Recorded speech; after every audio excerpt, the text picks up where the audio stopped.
Oggi in tanti attendevano la capitana davanti al tribunale di Agrigento, Carola Rackete, che viene interrogata in procura nell'inchiesta per favoreggiamento dell'immigrazione clandestina e disobbedienza alla nave da guerra dal procuratore aggiunto Salvatore Vella e dai PM Alessandra Russo e Cecilia Baravelli. La comandante della nave Sea Watch è arrivata al Palazzo di Giustizia qualche minuto prima delle ore 10, in cui era stato fissato l'interrogatorio insieme ai suoi legali. Ad accoglierla una decina di sostenitori, attivisti e cittadini comuni con uno striscione bianco con la scritta «Salvare le vite umane non è reato».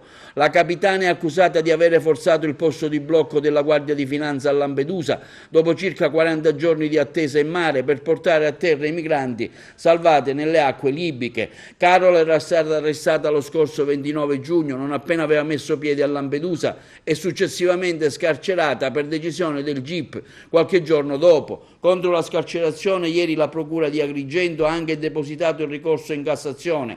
C'è molta attesa da parte dei media che sono arrivati stamani presso il Tribunale, proveniente anche da diversi paesi stranieri. Intanto la rete delle associazioni e di liberi cittadini di Agrigento e provincia presenti stamani all'arrivo del comandante hanno distribuito un volantino dandosi appuntamento in piazza Cavour ad Agrigento per il giorno 27 luglio alle ore 16, chiamando a raccolta persone, reti, associazioni e realtà sociali che si riconoscono nei valori dell'antifascismo, antirazzismo, umanità e solidarietà e che condividono l'ideale per cui la diversità è una ricchezza. Il titolo della manifestazione è Tutti diversi, tutti uguali. Il manifesto distribuito conclude dicendo che Agrigento è terra di frontiera, di scambi e di interazioni umane e sociali, no all'odio razziale portato avanti da questo governo. Abbiamo ritenuto necessario dare un segno del fatto che,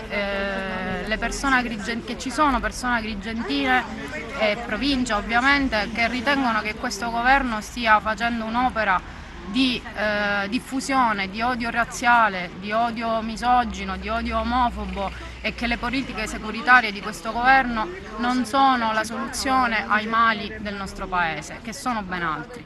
Quindi noi ci siamo costituiti rete di associazioni e di liberi cittadini di Agrigento e provincia, in quanto persone che appunto si sono ritrovate a mettersi insieme spontaneamente per manifestare un atto di solidarietà nei confronti delle persone che si stanno dando da fare, nonostante l'ostruzionismo che il governo italiano stia facendo per i salvataggi in mare.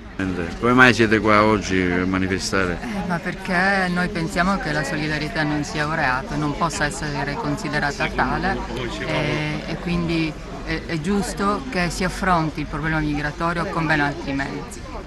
Per manifestare la solidarietà chi rischia per aver salvato delle vite umane.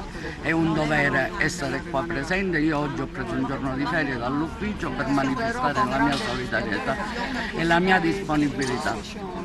Ecco, lei è voluta venire qui stamattina, come mai? Per manifestare tutto il mio dissenso per le politiche messe in atto da questo governo che fomenta l'odio tra le persone, quindi mette contro